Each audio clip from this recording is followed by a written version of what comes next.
رجب المرجب کا مہینہ جاری ہے اور یہ وہ مہینہ ہے جس کے اندر میرے آقا و مولا صلی اللہ علیہ وسلم کو اللہ تعالیٰ نے آسمانوں کی سیر کروائی، اور میرے آقا و مولا صلی اللہ علیہ وسلم جب اس سیر کو چلے تو پہلا آسمان جب آیا تو آگے دیکھا کہ فرشتے استقبال کے لیے کھڑے ہوئے ہیں اور انبیاء استقبال کے لیے کھڑے ہوئے ہیں۔ سوال یہ پیدا ہوتا ہے کہ کیا فرشتوں کی رفتار میرے آقا و مولا سے زیادہ تھی کہ وہ پہلے وہاں پہنچے ہوئے تھے؟ نہیں، ان کی رفتار زیادہ نہیں تھی، بلکہ وہ استقبال کے لیے پہلے میرے اللہ نے حکم دیا کہ میرا محبوب آ رہا ہے، استقبال کرو۔ اور دوسری بات یہ ہے کہ میرے آقا و مولا اپنی رفتار سے نہیں گئے بلکہ براق کی رفتار سے گئے ہیں، اور اگر میرے آقا و مولا اپنی رفتار سے جاتے تو پھر کس کی مجال کہ کوئی آپ سے پہلے پہنچ سکتا وہاں تک۔ وہ کہا نا کہ جبرائیل امی رہ گئے راہ میں، عرش اعلیٰ پہ پہنچا ہمارا نبی۔ جہاں پہ فرشتوں کے پر جل رہے ہوں، اور میرے آقا مولا نے جب سدرۃ المنتہا پر پہنچ کے کہا کہ چلیے جبریل آگے چلیے، آپ نے جیسا کہا میں ویسے وہاں چلتا رہا، اب چلیے آگے۔ جبریل امی عرض کرنے لگے اگر یکسر موئے برتر پرم، فروغ تجلا بسوزت پرم۔ میں اگر جبریل اب ایک بال برابر بھی آگے بڑھے تو اللہ کے نور سے جل کر خاک ہو جائے گا۔ میرے آقا و مولا نے جب معراج کی جانب سفر کیا تو رستے میں میرے آقا و مولا قصداً حضرت موسیٰ علیہ السلام کی قبر مبارک کے اوپر سے گزرے تو آپ نے مشاہدہ فرمایا کہ موسیٰ علیہ السلام کھڑے ہو کر نماز پڑھ رہے ہیں۔ بعض یہاں پہ محدثین نے لکھا کہ صلاۃ ہے، صلاۃ کا لفظ کہ حضرت موسیٰ علیہ السلام نماز پڑھ رہے، تو قبر میں تو نماز نہیں ہے نا جی۔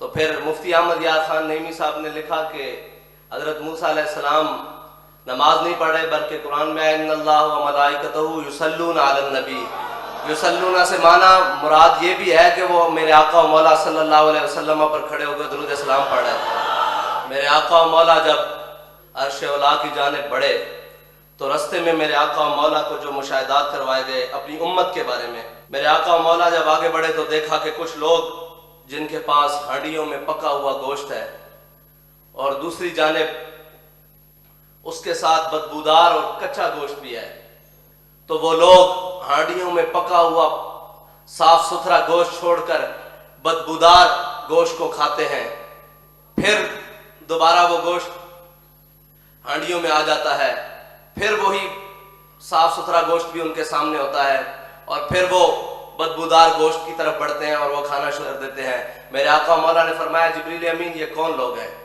انہوں نے عرض کی یا رسول اللہ یہ آپ کی امت میں وہ لوگ ہیں کہ جو حلال چیزوں کو چھوڑ کر حرام کی طرف بھاگا کرتے تھے، جو اپنی حلال عورتوں کو چھوڑ کر حرام عورتوں کے پیچھے بھاگا کرتے تھے، اور یہ وہ عورتیں ہیں جو اپنے حلال مردوں کو چھوڑ کر حرام مردوں کے پیچھے بھاگا کرتی تھی۔ یہ ہے پہلا وہ میرے آقا و مولا کو جو مشاہدہ کرایا گیا زانیوں کے بارے میں۔ میرے آقا و مولا صلی اللہ علیہ وسلم آگے بڑھے، میرے آقا و مولا صلی اللہ علیہ وسلم نے دیکھا کہ جگہ ہے وہاں پہ پتھروں کے درمیان سر رکھ کر اوپر سے پتھر مارا جاتا ہے، پھر وہ سر درست ہو جاتا ہے، پھر پتھر مارا جاتا ہے، پھر وہ سر درست ہو جاتے ہیں، پھر پتھر مارے جاتے ہیں۔ میرے آقا و مولا صلی اللہ علیہ وسلم نے جبریل امین سے فرمایا جبریل یہ کون لوگ ہیں؟ کہا حضور یہ آپ کی امت کے بے نمازی ہیں جو جان بوجھ کر فرض نماز چھوڑ دیتے تھے، اور جو جان بوجھ کر فرض نمازوں میں کوتاہیاں کرتے تھے۔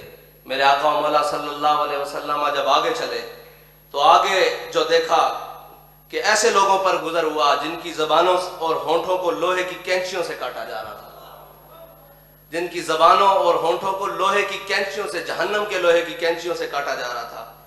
تو وہ جب کاٹ لیا جاتا کچھ وقت گزرتا پھر وہ دوبارہ اپنی حالت پر آ جاتے، پھر کاٹ دیا جاتا پھر اپنی حالت پر آ جاتے، پھر کاٹ دیا جاتا پھر اپنی حالت پر آ جاتے۔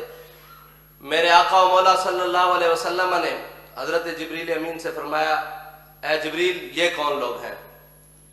انہوں نے عرض کی یا رسول اللہ یہ آپ کی امت کے وہ وائز ہیں جو کہا تو کچھ اور کرتے تھے لیکن اس پر عمل نہیں کرتے تھے۔ اللہ اکبر۔ لوگوں کو تو یہ کہتے تھے کہ نماز پڑھو لیکن خود نماز نہیں پڑھتے تھے، لوگوں کو تو یہ کہتے تھے کہ صالح اعمال کرو لیکن خود عمل صالح کی طرف نہیں جاتے تھے. لوگوں کو تو یہ کہتے تھے کہ سود سے بچو لیکن خود سود میں شامل ہو جاتے تھے. لوگوں کو تو یہ کہتے تھے کہ بے حیائی سے بچو لیکن خود بے حیائی کے اندر رغبت رکھتے تھے. ان کے ہونٹوں کو جہنم کی کینچیوں سے کاٹا جا رہا تھا.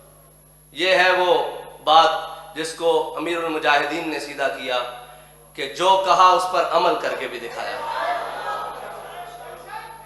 ہم نے اپنی زندگی میں جب آپ حادثے کے بعد بستر پر آئے تو ہم نے اپنی زندگی میں یہ نہیں دیکھا کہ کبھی آپ جان بوجھ کر آپ نے کوئی فرض نماز سے کوتاہی کی ہو. جیسی بھی حالت آئی، سفر ہو، حضر ہو، مشکلات ہوں، جیلیں ہوں، پانی ہو نہ ہو، سردی ہو، گرمی ہو، آپ نے نماز نہیں چھوڑی. ہاں، نماز جان بوجھ کر کبھی نہیں چھوڑی، بالکل کبھی بھی نہیں. اور جب کہیں آ گئی آپ فرماتے تھے ہمارا کام ہے سجدہ کرنا، مالک کا کام ہے وہ قبول کرے نہ یا کرے. تو سجدے کری جا، کسی نہ کسی دن تو وہ تیرا قبول کر لے گا نا. اور یہ دین کے معاملات میں جتنی انہوں نے صفائی رکھی اور جو سیدھے معاملات رکھے، ہم نے نہیں دیکھا کہ کسی سے لین دین کرتے ہوئے آپ نے کہا ہو کہ جناب یہ تھوڑا اور یہ زیادہ اور یہ ایسے کم ہو.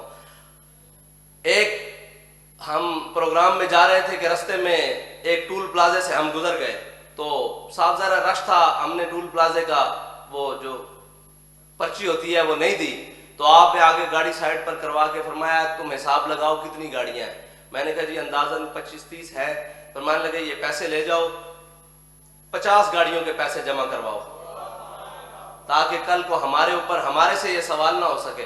ہم اپنے معاملات کو سیدھا رکھیں، اس حد تک احتیاط کرنے والے. لیکن اپنے معاملات کو جو کہا کہ ہم بددیانت نہیں ہیں، اس بددیانتی کے اوپر ثبوت دیا کہ ہم حقیقت میں بھی بددیانت نہیں ہیں.